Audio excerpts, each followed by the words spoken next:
नमस्कार दोस्तों, मैं जय वर्मा आप सभी का आईए ट्यूटोरियल के इस यूट्यूब चैनल पर हार्दिक स्वागत करता हूं। जैसा कि आप सभी जानते हैं, हमारे द्वारा टेस्ट सीरीज का आयोजन किया जा रहा है, जिसके तहत 3 टेस्ट कंप्लीट हो चुके हैं। अगर आपको अभी भी टेस्ट सीरीज ज्वाइन करना है तो आप ज्वाइन कर सकते हैं। डिटेल्स आपको डिस्क्रिप्शन बॉक्स और कमेंट बॉक्स में मिल जाएगा। साथ ही साथ आप हमारा टेलीग्राम में 2 चैनल एक्टिव है, उसे भी ज्वाइन कर सकते हैं। आपका ज़्यादा समय वेस्ट न करते हुए मैं सीधे हम जो आज जिसके लिए यहाँ आए हुए हैं टेस्ट 2 जो कि छत्तीसगढ़ के इतिहास था, उस पेपर का चर्चा करने वाले हैं। ठीक, तो चलिए अपन सीधे क्वेश्चन की ओर जाते हैं। इसमें सबसे पहला क्वेश्चन दिया हुआ है, अमेरिकापा ग्राम में स्थित रुद्रशिव की प्रतिमा किस वंश के राजाओं द्वारा स्थापित की गई थी।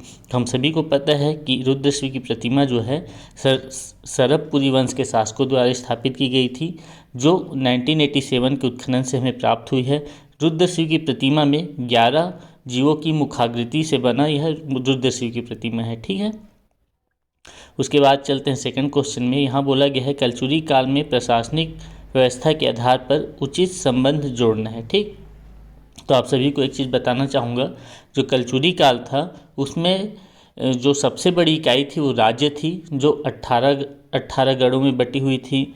गढ़ जो था वह 84 गाँव का समूह होता था। राज्य के बाद गढ़ के बाद आता था बारहो जो है 12 ग्रामों का समूह होता था, और सबसे छोटी इकाई ग्राम हुआ करती थी। तो वहीं उसके प्रमुख को अपने कुछ इस संबंध में जोड़ना है। जैसे राज्य का प्रमुख होता था राजा, गढ़ का प्रमुख होता था दीवान, बारहो का प्रमुख होता था दाऊ, और ग्राम का प्रमुख होता था गौटिया।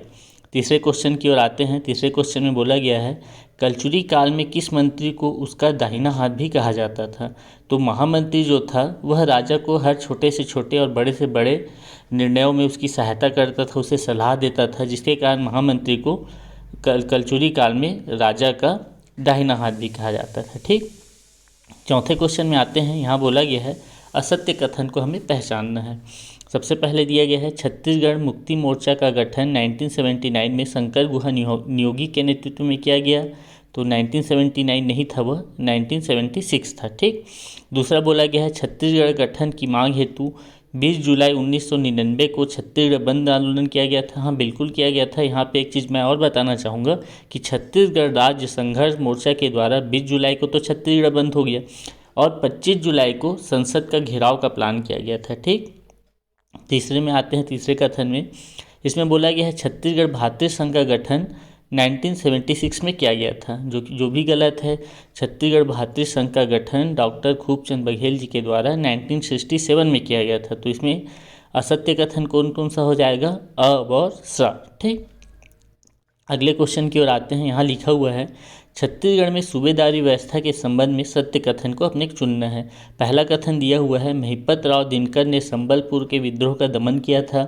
मैंने ग्रंथ अकेडमी और 2-3 बुक देखे, उसमें तो ऐसा मेरे को प्रामाणिक रूप से नहीं मिला कि संबलपुर का विद्रोह का दमन महिपत राव दिनकर ने किया था, लेकिन एक कोचिंग क्लास की बुक है उसमें यह दिया हुआ है, इसलिए मैं इस कथन को सत्य मान के चल रहा हूँ। दूसरा चलते हैं। यादव और दिनकर का कार्यकाल 1817 से 1828 ईस्वी तक था। बिल्कुल था। सूबेदार प्रशासनिक कार्यों में आनंदीबाई की सलाह लेते थे। तो ये तीनों कथन हमारा सही हो जाएगा। अगले क्वेश्चन की ओर आते हैं। यहाँ है छत्तीसगढ़ परिक्षेत्र में ICS उत्तीर्ण करने वाले प्रथम व्यक्ति कौन थे। इस क्वेश्चन को मैंने बहुत ढूंढने का प्रयास किया, लेकिन एक प्रामाणिक उत्तर मेरे को नहीं मिल पाया। इसका आंसर आप कमेंट बॉक्स में दीजिए विद सोर्स, है ना।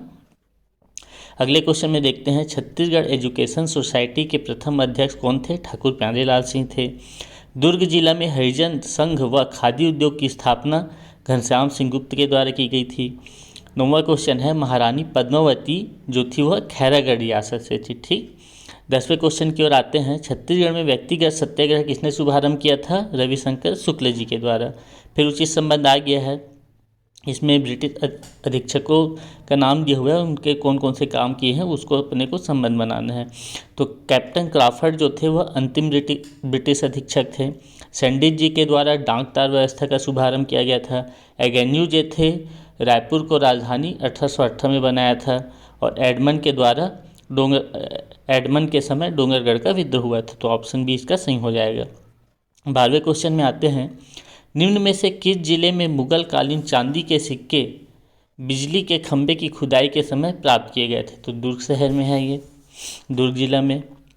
1857 के विद्रोह के दौरान सोना खान के जमींदार नारायण सिंह के विरुद्ध निम्नलिखित जमींदारियों के जमींदारों ने अंग्रेजों की सहायता की। तो भटगांव और देवरी के जो जमींदार थे उन्होंने स्मिथ का साथ दिया था।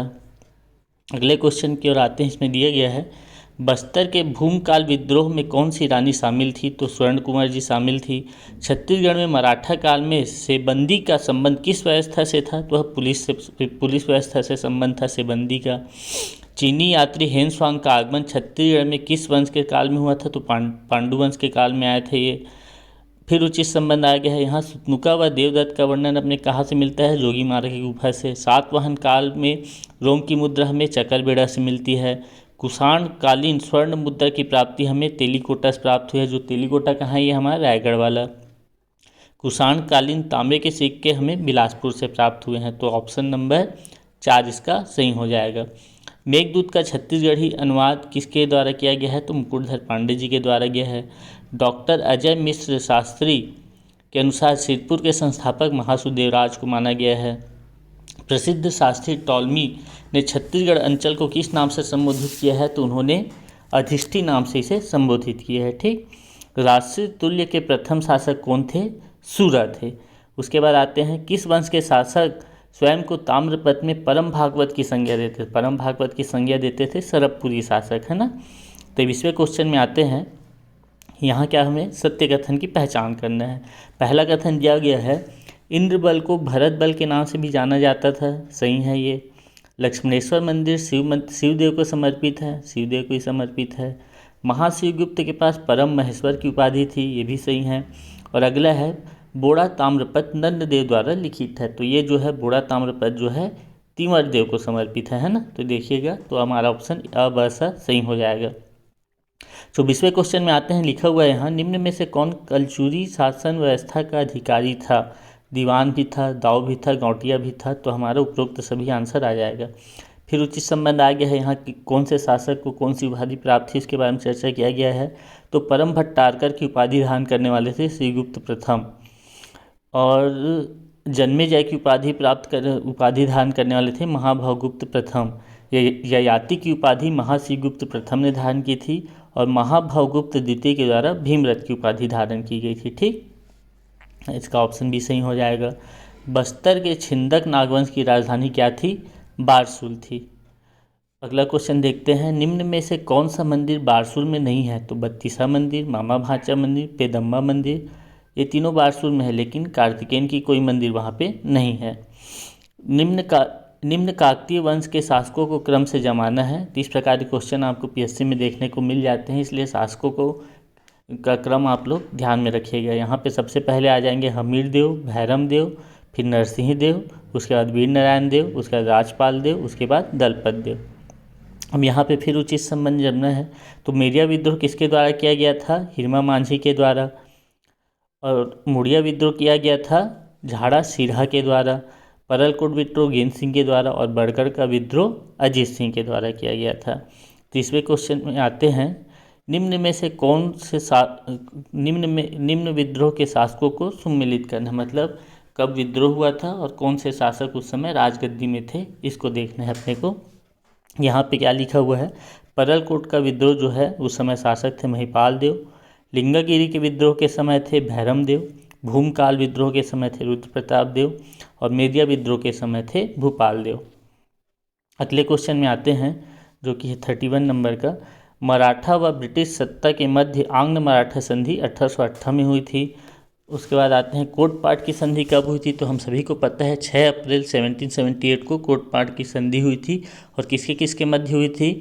मराठा सेनापति अवीर राव, जयपुर के नरेश विक्रमदेव और दरियादेव के मध्य हुई थी। ठीक, अगला क्वेश्चन आते हैं। अंग्रेजों के अधीन प्रथम काकतीय शासक कौन थे? भूपाल देव दिया हुआ है, लेकिन अपने को पता है कि कौन थे वो? भैरम देव थे। पहला कथन गलत हो गया। रानी चौरिस को छत्तीसगढ़ी प्रथम विद्रोहिणी महिला माना जाता है। जी, माना जाता है। काकतीय वंश के अंतिम शासक प्रवीर चंद्र भंजदेव थे। हाँ, तो यहाँ पर असत्य कथन चुनना है, तो पहला कथन जो है गलत है। अगला देखते हैं। निम्न कलचुरी शासकों को क्रम उनके कालखंड के अनुसार जमाना है। एक क्वेश्चन आप देख लीजिएगा, ऑप्शन में इसका आंसर बी है, आप जमा लीजिएगा। अगला क्वेश्चन है, द्वापर युग में कलचुरी को किस नाम से जाना जाता था? तो यहाँ कलचुरी की जगह आपको रतनपुर पढ़ना है। ठीक, तो अपन देख लेते हैं। द्वापर युग में बोला है तो द्वापर युग में हीरापुर के नाम से जाना जाता था, त्रेता युग में माणिकपुर के नाम से जाना जाता था, और मणिपुर हम सतयुग में बोलते थे, और वर्तमान में अर्थात कलयुग में उसे हम रतनपुर के नाम से जानते हैं। ठीक, अगला क्वेश्चन देखते हैं, बिम्बाजी भोसले का प्रमुख प्रशासनिक अधिकारी कौन था? तो इसका आंसर हो जाएगा घोड़ो महादेव। हाल ही के पेपर में आए हुए हैं, इसको आप अच्छे से देख के रखिएगा, आगे भी पूछा जा सकता है। अगले क्वेश्चन की ओर आते हैं। यहाँ बोला गया है 23 मार्च 1922 में रायपुर में आयोजित जिला राजनीतिक सम्मेलन में पुलिस अधीक्षक को मुक्त प्रवेश देने से इनकार करने पर पुलिस ने निम्नलिखित में से किसे गिरफ्तार किया था? तो पंडित रविशंकर शुक्ल को पुलिस ने गिरफ्तार किया था। ठीक, अगला क्वेश्चन है, बिम्बाजी भोसले की पत्नी इनमें से कौन नहीं थी? तो उमा, रमा, आनंदी तो उसकी पत्नियां थी, लेकिन रेखा से उनका कोई संबंध नहीं था। अगला क्वेश्चन है, बिम्बाजी की जमींदारी से किसी भी तरह का तकोली नहीं लेते थे? तो वो कांके जमींदारी से कोई तकोली नहीं लेते थे। निम्न जमींदार को कालखंड के अनुसार जमाइए, तो देख लीजिए इसमें क्या आ जाएगा, अमृत राव, दुर्गा प्रसाद, इंदुक राव और फिर गोपाल राव। रायपुर डिस्ट्रिक्ट काउंसिल में उत्थान मासिक पत्रिका 1935 से चालू हुई। फिर सुमिलित करना है, एडमंड को अपन पहले भी देखे थे, डोंगरगढ़ के जमींदारों का विद्रोह हुआ था। एगेन्यू जो है रतनपुर से रायपुर राजधानी ट्रांसफ़र किया था, और सैंडिस के समय बस्तर और करोन रियासत के बीच विवाद हुआ था, और क्राफर्ड के समय छत्तीसगढ़ के प्रशासन का मराठा में हस्तक्षेप हो गया था, और क्राफर्ड जो है अंतिम ब्रिटिश अधीक्षक भी थे, है ना। अगला क्वेश्चन देखते हैं, मराठा काल में वस्तुओं के आयात निर्यात पर शायर कर लगाया जाता था। कामाविजदार को कृषि राजस्व संबंधी जानकारी कौन देता था? तो वह बड़कर देता था। ठीक, और साथ ही साथ मैं आपको बताना चाहूँगा, राजकोष का प्रमुख अधिकारी को अपन पोद्दार बोलते थे।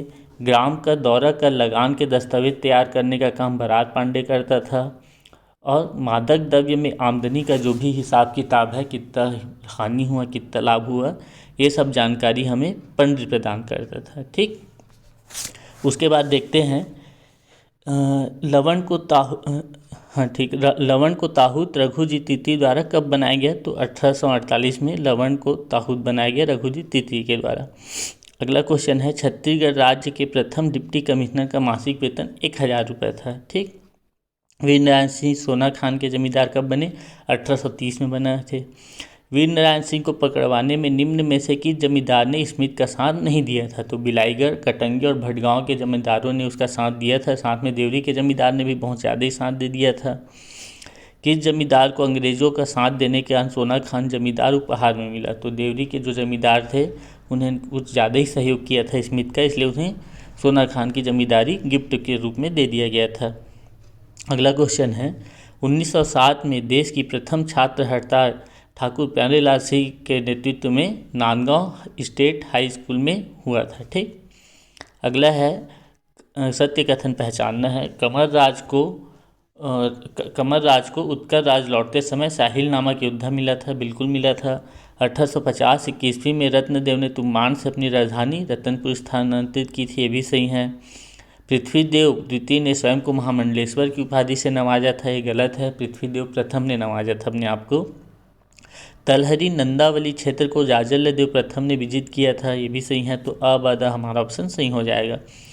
त्रिकलिंगाधिपति की उपाधि रत्नदेव द्वितीय के पास थी। डूमर महल ब्रह्मदेव ने बनाया था। शिवरी नारायण का चंद्रपूर्ण मंदिर उड़हनदेव ने बनाया था। भारत छोड़ो आंदोलन के दौरान नागपुर के सरकारी भवन पर तिरंगा झंडा फहराने वाले छत्तीसगढ़ के युवक कौन थे? ठाकुर रामकृष्ण थे। अगला क्वेश्चन है, छत्तीसगढ़ के कांकेर क्षेत्र में सोमवंश शासन था, जिसमें निम्न शासक थे। तो सोमराज और यशोराज जो थे उसके शासक थे। 18 जनवरी 1858 को 33 रेजिमेंट के मैगजीन लश्कर हनुमान सिंह ने किसकी हत्या कर राष्ट्रीय अपमान का प्रतिशोध लिया था? तो सिडविल का हत्या किया था। हनुमान सिंह हमारे छत्तीसगढ़ का क्या है? मंगल पांडे। अगला क्वेश्चन देखते हैं, किसने रायपुर जिला परिषद अध्यक्ष बनने के बाद स्कूल में झंडा फहराने और वंदे मातरम गायन अनिवार्य कर दिया था? तो रविशंकर शुक्ल जो है इन्होंने अनिवार्य किया था। असहयोग आंदोलन के दौरान राय बहादुर की पदवी वामन राव लाखे ने त्यागी थी। अगला क्वेश्चन है, 31 अक्टूबर 1857 को सुरेंद्र साहब अपने साथी के साथ किस जेल से भागकर संबलपुर गए थे? तो हजारीबाग जेल से भागकर वह संबलपुर चले गए थे। फिर उचित विलान करना है, कौन सा तालुक कब बना था, इसको आप देख लीजिएगा। उसके बाद है रचना और रचनाकार। कपटी मुनि के रचनाकार थे अनंतराम पांडे। नागवंश का इतिहास प्रद्युमन सिंह के द्वारा लिखित है। छत्तीसगढ़ का परिचय लिखा था बलदेव प्रसाद मिश्र के द्वारा। 1 सितंबर 1856 में चार्ल्स इलियट ने पुलिस व्यवस्था में सुधार के उद्देश्य से छत्तीसगढ़ को 4 पुलिस श्रेणी में बांटा। वे कौन कौन से थे? तो श्रेणी बता दे रहा हूँ मैं। रायपुर शहर, रतनपुर तहसील, रायपुर तहसील और धमतरी तहसील। ठीक। उसके बाद है छत्तीसगढ़ में 1854 से 1857 के मध्य तहसीलदारी व्यवस्था क्रियान्वित थी।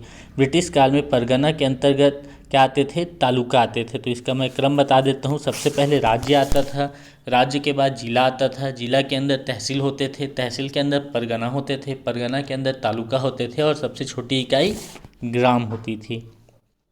अगला क्वेश्चन आते हैं, ब्रिटिश काल में न्याय व्यवस्था के अंतर्गत दीवानी मामलों की सुनवाई का अधिकार तहसीलदार को प्राप्त था। ग्रेट एवेन्यू रोड, जी रोड जो है वो फिरोज खान के दिशा निर्देश में बना है। अब ये 68 नंबर क्वेश्चन देखिए, राजकुमार कॉलेज की स्थापना कब की गई? तो इसका आंसर तो मैं बताना चाहूँगा, यहाँ पे रायपुर कहीं पे नहीं लिखा है कि रायपुर के राजकुमार कॉलेज की स्थापना कब की गई थी। अगर ऐसा क्वेश्चन लिखता तो यहाँ पे 1894 आता, लेकिन राजकुमार कॉलेज का एक ब्रांच जो है जबलपुर में 1882 में खोला था, इसलिए इसका सही आंसर ऑप्शन बी होगा। ठीक। बिलासपुर रेलवे मंडल 1900 में बना। 1865 में छत्तीसगढ़ के 32 जमींदारियों में से 14 रियासतों का निर्माण किया गया था। ठीक है। अगला क्वेश्चन देखते हैं, सत्य कथन पहचानना है। इंडियन नेशनल कांग्रेस के 1885 के अधिवेशन में मध्य प्रांत के कोई भी व्यक्ति शामिल नहीं था। सही है। 1891 के नागपुर अधिवेशन में बद्रीनाथ साव शामिल थे, ये भी शामिल थे। छत्तीसगढ़ के नरम दल के नेता डॉक्टर केलकर और डॉक्टर मुंजे शामिल थे। तो मैंने जहाँ तक पढ़ा है, नरम दल के नेता में तो डॉक्टर केलकर का नाम तो आता है, लेकिन डॉक्टर मुंजे का नाम मैंने गरम दल के नेता पे देखा हुआ है। लेकिन कुछ सोर्स ऐसे भी हैं जिसमें डॉक्टर मुंजे को नरम दल का नेता बना रहे हैं। तो ये वाला जो स्टेटमेंट है मैं कंफर्म नहीं हूँ कि क्या होना चाहिए। अगला देखते हैं, 1889 के बम्बई अधिवेशन में वामन राव लाखे शामिल थे, ये भी सही है। तो ये क्वेश्चन मैं विलोपित मान रहा हूँ, आप लोग को जैसा लगे कि नरम दर और गरम दर का एक लिस्ट बना लीजिएगा। उसके बाद देखते हैं पीएससी क्या लेते हैं। अगला क्वेश्चन देखते हैं, छत्तीसगढ़ मित्र पत्रिका में अधिकतम कितने पेज थे? तो यहाँ छत्तीसगढ़ मित्र जो है पत्रिका जो है, इससे बहुत क्वेश्चन पूछे जाते हैं हमारे पीएससी में, इसलिए मैंने 3-4 क्वेश्चन इसमें दिए हुए हैं। एक बार पूछा था कि छत्तीसगढ़ मित्र पत्रिका में कितने पेज थे, तो उसका आंसर 32 लिया था, जो कि उसका मिनिमम पेज है, और मैक्सिमम पेज जो होता है उसका 240 था। छत्तीसगढ़ मित्र पत्रिका के संपादक कौन थे? तो वामन राव लाखे और रामराव चिलोलकर दोनों थे। छत्तीसगढ़ मित्र पत्रिका एक कौन सी पत्रिका थी? तो ये एक मासिक पत्रिका थी। छत्तीसगढ़ में हुए विद्यार्थी आंदोलन का संबंध राजनांदगांव जिले से है। अगला क्वेश्चन देखते हैं, 76 1920 में प्रकाशित कर्मवीर पत्रिका के संपादक माखनलाल चतुर्वेदी जी थे। रत्नाकर झा का संबंध दुर्ग जिले से है। अब यहाँ पे कुछ दल और कुछ रीडिंग क्लब के कब ओपन हुआ उसको सुमिलित करना है, आप देख लीजिएगा अच्छे से। अगला क्वेश्चन क्या है, समारू बरई छुई खदान जंगल सत्याग्रह की नेतृत्व करता थी। ठीक। डोंडी लोहारा किसान आंदोलन 1937। रायपुर में हुए 6वें प्रांतीय राजनीतिक सम्मेलन के अध्यक्ष हरिदास चटर्जी। धमतरी के नूतन विद्यालय का ओपनिंग कब हुआ था? 1990 में। किसान मजदूर का आंदोलन जिसका मुद्दा था 10% वेतन में कटौती, तो ये तीसरा मजदूर आंदोलन था। बिलासपुर के अखिल भारतीय खिलाफत समिति के सदस्य कौन कौन थे? वजीर खां, अकबर खां, हकीम खां, तीनों थे। तो आंसर आएगा उपरोक्त सभी। राष्ट्रीय पंचायत का गठन का प्रमुख उद्देश्य क्या था? न्यायालय का बहिष्कार करना था। धमतरी में हुए हिंदू मुस्लिम दंगों को किसने शांत कराया था? तो सुंदरलाल शर्मा ने कराया था। जॉर्ज पंचम की मूर्ति को किसके द्वारा काला रंग पोत दिया गया था? काली, तो ये पोता गया था मुंतजिमुद्दीन के द्वारा। सविनय अवज्ञा के 5 पांडवों में शिवदास डाको को अपन सहदेव के नाम से जानते हैं। 4 अगस्त 1932 को रायपुर में बंदी दिवस मनाया गया। इस अवसर पर ब्रह्मदेव के द्वारा जो भी सम्मेलन हुआ उसका अध्यक्षता किया गया था। अगले क्वेश्चन की ओर गमन करते हैं, गांधी जी के छत्तीसगढ़ आगमन जो सेकंड टाइम आए थे गांधी जी में उनके साथ कौन कौन आया था? तो मीराबेन, महादेव देसाई और ठक्कर बापट जो है, तीनों गांधी जी के साथ यहाँ आए हुए थे। गांधी जी ने के द्वारा छत्तीसगढ़ का बारदोली की संख्या अपने धमतरी को दिए थे वे। मलकानपुर में गिरफ्तार नेता में कौन शामिल नहीं थे? तो मलकानपुर में बहुत से नेता गिरफ्तार हुए थे, जिसमें द्वारिका प्रसाद, शिवदास डागा और अमर सिंह सहगल शामिल थे, लेकिन राघवेंद्र राव का उल्लेख नहीं मिलता है। रायपुर षड्यंत्र केस से संबंधित कौन है? परसराम सोनी और सुधीर मुखर्जी संबंधित है। दिल्ली के सीआईडी नरेंद्र सिंह का आगमन किस मुकदमे के सिलसिले में हुआ था? तो दुर्ग में आगजनी का घटना हुआ था, जिसके लिए नरेंद्र सिंह को दिल्ली से बुलाया गया था। खूबचंद बघेल की पत्नी राजकुंवर बघेल किस आंदोलन से जुड़ी थी? तो यह भारत छोड़ो आंदोलन से जुड़ी हुई थी। अगला क्वेश्चन है, 15 अगस्त 1947 को रायपुर के पुलिस लाइन में किसने झंडा फहराया था? तो आर के पाटिल जी ने झंडा फहराया था। खैरागढ़ रियासत में 1938 को सेवा दल का गठन किसके द्वारा किया गया था? ठाकुर प्यारेलाल सिंह के द्वारा। अग्रदूत पत्रिका के प्रकाशक केशव प्रसाद थे। छत्तीसगढ़ के इनमें से किस स्थान पर 1918 में होम रूल लीग का सम्मेलन हुआ? तो रायपुर में हुआ। और अंतिम क्वेश्चन है, भोपालपट्टनम का संघर्ष कब हुआ था? 1795 में। तो आपको अगर यह वीडियो अच्छा लगे तो इसे लाइक करें, शेयर करें और चैनल को सब्सक्राइब करना ना भूलें। साथ ही साथ आप हमारा टेलीग्राम चैनल ज्वाइन कर सकते हैं, जो कि CGPSC ई अभ्यास के नाम से है।